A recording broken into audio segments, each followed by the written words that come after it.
नमस्कार। खबरों की खबर में आपका स्वागत है। एक तरफ ठंड का मौसम बढ़ रहा है, यानी कि पारा नीचे गिर रहा है, तो दूसरी तरफ सियासत का पारा तेजी से ऊपर की तरफ जा रहा है। बात कर रहे हैं बिहार की, जहां पर सियासी हलचल इस बीच तेज हो गई है। बिहार विधानसभा चुनाव के बाद जो थोड़े मोड़े गठबंधनों के बीच के विवाद थे और जो स्थितियां बदली थी, वो फिर से अब यू टर्न लेने लगी है, क्योंकि नीतीश कुमार और भारतीय जनता पार्टी के बीच जो सहमति बनी थी, उस सहमति के बाद अब नीतीश कुमार धीरे धीरे पार्टी और सत्ता दोनों की कमान दूसरे को सौंपने की तैयारी में लगे हुए हैं। नीतीश कुमार ने अपने चुनावी रैली के अंतिम दौर में, यानी कि कहा जा सकता है कि अंतिम चरण के चुनाव के अपने अंतिम रैली में इस बात का संकेत दिया था कि ये उनका अंतिम चुनाव होगा। अंतिम चुनाव का मतलब कि इसके बाद वो चुनाव नहीं लड़ेंगे, लेकिन उन्होंने ये नहीं कहा था कि वो पूरी तरह से राजनीति से संन्यास ले लेंगे। हालांकि अंतिम चुनाव की बात करके उन्होंने इस बात का संकेत तो दे ही दिया था कि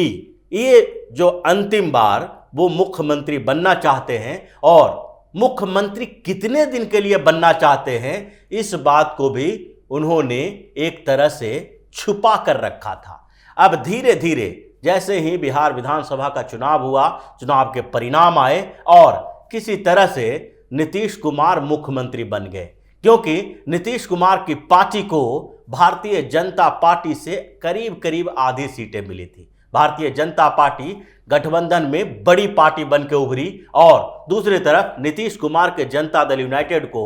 भारतीय जनता पार्टी के कमान में अब सरकार चलाने की नौबत आ गई। नीतीश कुमार मुख्यमंत्री बने और बार बार इस बात के लिए भारतीय जनता पार्टी की तरफ इशारा करते रहे कि वो मुख्यमंत्री बनना नहीं चाहते थे, लेकिन भाजपा के दबाव के कारण वो मुख्यमंत्री बन गए। वो दिखाना चाह रहे हैं कि किसी भी स्तर पर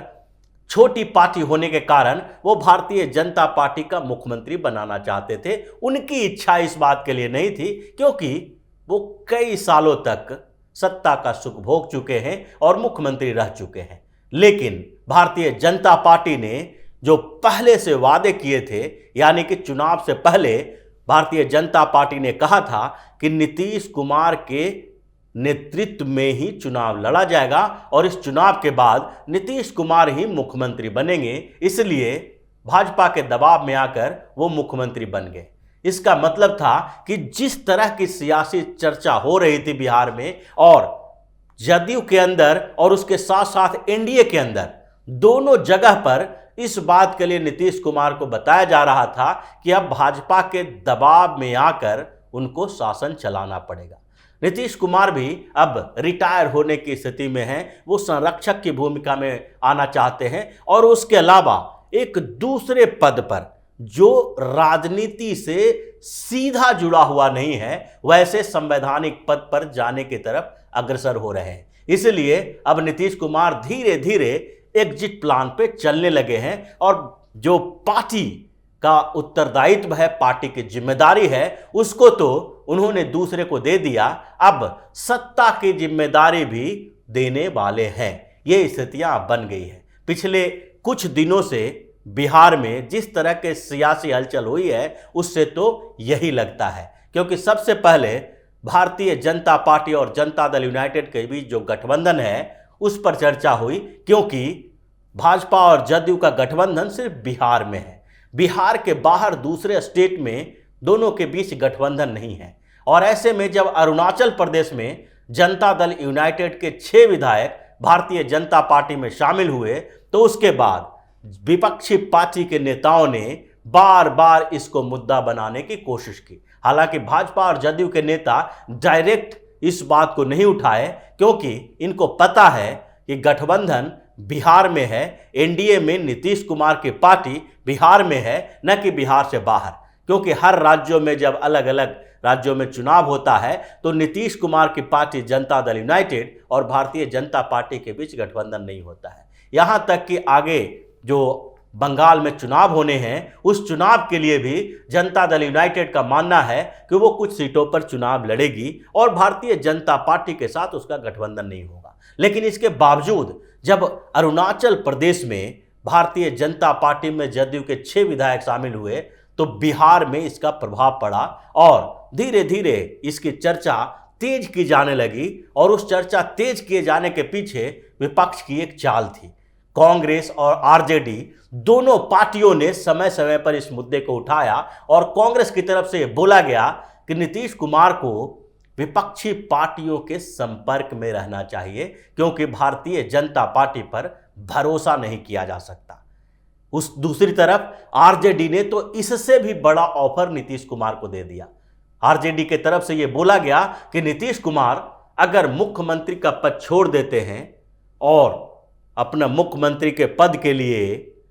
तेजस्वी यादव को आगे बढ़ाते हैं, यानी कि राजद को सपोर्ट करते हैं और तेजस्वी यादव को मुख्यमंत्री बनाते हैं, तो ऐसी स्थिति में राजद दूसरी पार्टियों के साथ मिलकर इस बात के लिए तैयार करेगी कि आगे आने वाले लोकसभा चुनाव यानी 2024 में विपक्ष के तरफ से नीतीश कुमार को प्रधानमंत्री का उम्मीदवार बनाया जाए। यानी राजद और दूसरी पार्टियां जो है वो भी नीतीश कुमार को प्रधानमंत्री का उम्मीदवार बनाने के लिए तैयार होगी। हालांकि नीतीश कुमार राजनीति के इतने कच्चे खिलाड़ी नहीं हैं। उन्हें पता है कि यूपीए में जहां पर आरजेडी है उस जगह पर प्रधानमंत्री पद के लिए एक ही पद है जिसके लिए कांग्रेस का नेता यानी कि गांधी परिवार के ही किसी व्यक्ति को आगे बढ़ाया जा सकता है। अगर किसी दूसरे के ऊपर चर्चा भी होगी तो कांग्रेस उस गठबंधन में नहीं रहेगी और नीतीश कुमार इस बात को समझते हैं। लेकिन नीतीश कुमार ने पिछले एक सप्ताह के अंदर जो मूव लिए हैं उससे इस बात की तरफ इशारा होने लगा है कि अब वो सत्ता की कमान भी छोड़ने वाले हैं। दरअसल पिछले दिनों नीतीश कुमार ने इस बात की चर्चा तेज इसलिए कर दी क्योंकि वो पार्टी के राष्ट्रीय अध्यक्ष से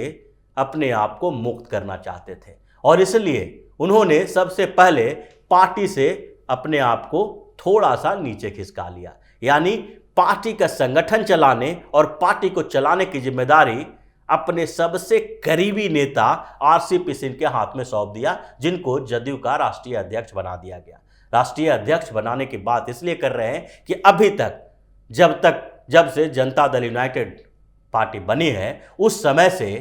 जिस तरह के डिसीजन लिए जाने थे वो सारे डिसीजन नीतीश कुमार लिया करते थे। और उसके बाद अब जब उन्होंने पिछले चुनाव में बोल दिया है कि आगे इसके बाद वो चुनाव नहीं लड़ेंगे तो अचानक से मुख्यमंत्री बनने के कुछ महीने के अंदर ही वो पार्टी से की जो जिम्मेदारी है वो किसी दूसरे नेता को सौंप रहे हैं और वो भी जिसके बारे में पहले ही वो बता चुके थे कि वो उनका राजनीतिक उत्तराधिकारी होंगे। आरसीपी सिंह उनके सबसे करीबी नेताओं में से एक है और बिहार में जो सियासी समीकरण जातीय समीकरण को देखा जाना चाहिए उसमें जदयू के लिए जो सबसे बड़ा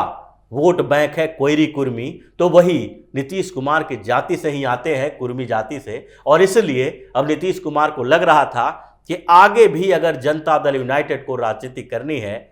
आगे के लिए इंतजार करना है, तो इसके लिए वैसे व्यक्ति को ही कमान सौंपनी होगी जो उनकी जाति से भी हों और उनके सबसे विश्वस्त और करीबी हों, जिनके ऊपर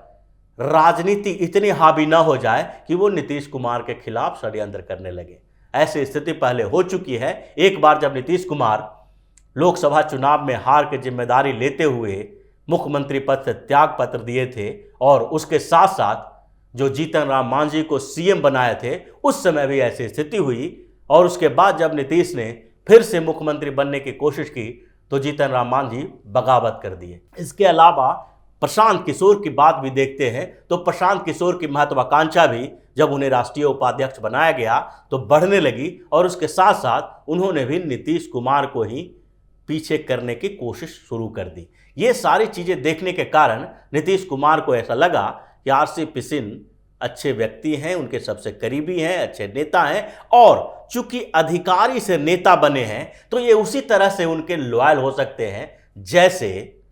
पहले के समय में या कांग्रेस की स्थिति को देखते हुए ये बताया जा सकता है कि सोनिया गांधी को मनमोहन सिंह के ऊपर भरोसा था, और इसलिए नीतीश कुमार ने आरसीपी सिंह के हाथ में पार्टी की कमान सौंप दी और अब बारी सत्ता की कमान सौंपने की है। और इसलिए नीतीश कुमार अब पूरी योजना बना रहे हैं, क्योंकि आरजेडी, कांग्रेस, इन तरफ से जो ऑफर आ रहे हैं उसको एक्सेप्ट करके नीतीश नहीं चाहते हैं कि वो आगे का जो कैरियर है, आगे जो कोई बड़ा पद उनको मिलने वाला है, उससे अपने आप को अलग कर लें। इसलिए ये जो बातें उठ रही है भारतीय जनता पार्टी की तरफ से, और नीतीश कुमार की पार्टी के अंदर भी ये दबाव है कि अगर वो विपक्षी पार्टी के यानी कि आरजेडी, कांग्रेस के साथ गठबंधन करते हैं तो नीतीश कुमार की पार्टी जिस तरह से अरुणाचल प्रदेश में 6 विधायक भाजपा में शामिल हुए, उसी तरह से बिहार में भी